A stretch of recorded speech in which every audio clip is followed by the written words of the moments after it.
Good afternoon, guys. My name is Aaron Herring, for those of you that don't know me, and I look forward to seeing your guys' videos and replying to them as well. After the video, I hope you guys ask a bunch of questions. I'll be more than happy to answer them. But today we're going to talk about my great leader, and that is Mr. Donald Trump Sr. And the thing about this presentation is I'm not trying to persuade you guys, to vote for him in the political elections. I'm not trying to do all that. I'm just trying to explain to you guys why I feel like he is a really great leader to me. Donald Trump, some of his nicknames, the DJT, the Donald, the Don, the Trumpster. A little bio, he was born June 14th, 1946 in Queens, New York. He's the son of Frederick C. Trump and Mary McLeod Trump. Was born into a wealthy lifestyle, and his dad knew this right off the bat with having kids. And Frederick said, you know what, I gotta send my son somewhere where he'll learn the ins and outs on what to do and how to spend his money wisely. So he sent him to New York Military School Academy when he was 13. After that, he then attended the Wharton School of Finance, where he got his degree in economics. And later on in the presentation, you'll see how that saved him in the long run. Where it all began, Trump was strongly influenced by his father. Like I said, his father was a builder and real estate developer who specialized in constructing houses. And this is where Trump got his first stepping stone at. After getting his degree, he decided to go into real estate. Like I said, it's going to really save him down the line. His first biggest company was the Pennsylvania Central Railroad in 1978. He got in it, everything was going good, and then the company started making a spiral downhill, and that is when he got into trouble the most. The company was pushing for bankruptcy, and Trump decided, hey, I got to sell this company in order to save my profits. Donald Trump's wealth, his net worth is worth $4.5 billion. He has made a book. It's called Trump, The Art of the Deal. Big controversial book. People have mixed reviews about it. Some people think it's the greatest book that he's ever written. But that book's a really big toss-up for a bunch of people who publish his books. Majority of his wealth comes from television and real estate. TV shows such as The Apprentice, where he's saying you're fired. In WWE, which as many people don't know, World Wrestling Entertainment, he made a debut on it.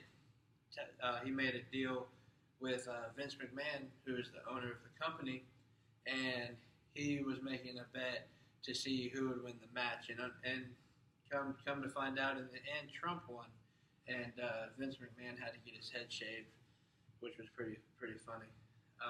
And his real estate really saved him.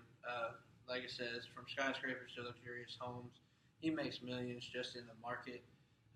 Back in that time when he was coming through the ranks, he knew that if he built a big enough building and filled enough people in there, that he would make a profit off of it, and that's what happened in that time.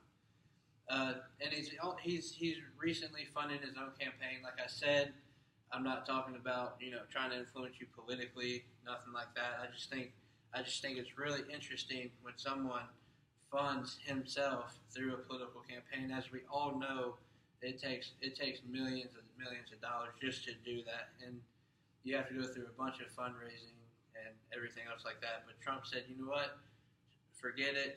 I'm gonna do it on my own. I'll get my foot in the door, and I'll start working up from there. And at one point, for those of you that don't know who Mike Tyson is, Mike Tyson was pretty much one of the greatest boxers of all time, or in our generation that we know of. And for those of you that keep up with athletes outside of whatever your other hobbies are, Mike Tyson's lifestyle is phenomenal. He's got a bunch of cars, big luxurious house, so that he was a world-renowned fighter, and at one point Trump was his financial advisor. Donald Trump in court, the man never seems to get a break with this, unfortunately. But when you're a millionaire, you kind of roll with the punches. But he's been in at least 169 federal lawsuits, and these cases are either involving when Trump declared for bankruptcy, which I'm about to talk about here later on, or when people decide to hack into his online market, such as this guy named Chris. There was a case named, I forgot the dude's last name, pardon me, but his first name was Chris, and Chris decided to hack into Trump's online marketing, and well, Trump was wondering what was going on, and when he found out about it, he decided to take Chris to jail, and when he did, he was making sure that he got everything that Chris stole. So this man seems to can never avoid court, but that's just one of his downsides.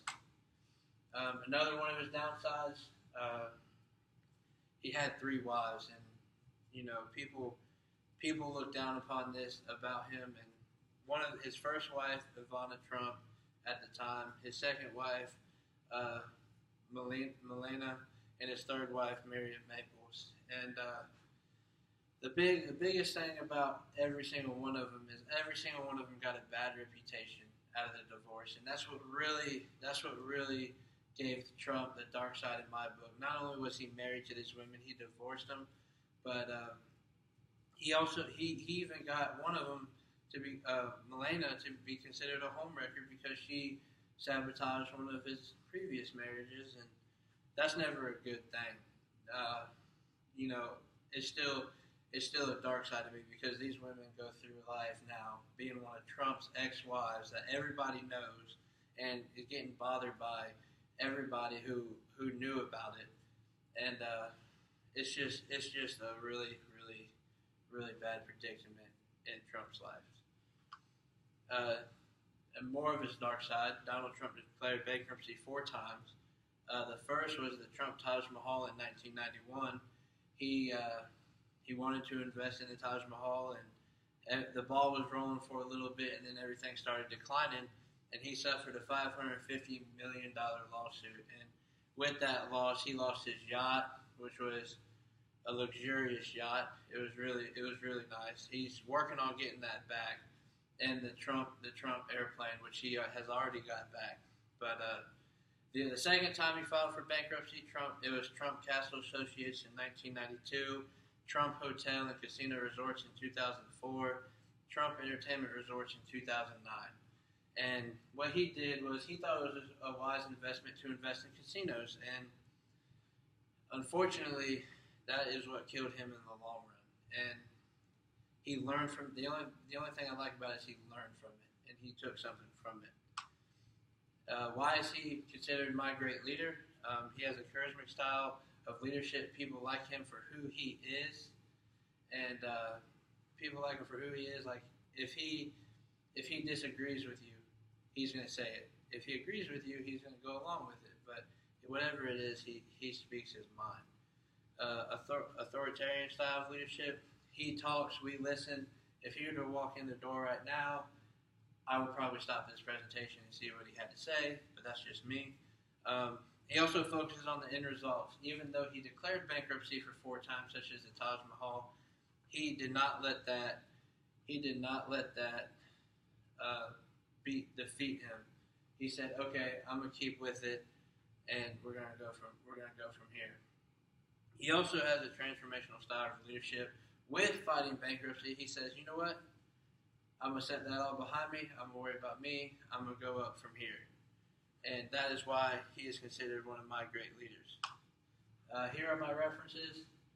I hope you guys have a bunch of questions for me. I'll be more than happy to answer them. I'm looking forward to it, actually, and I'm looking forward to everybody's presentations down the road. Thank you.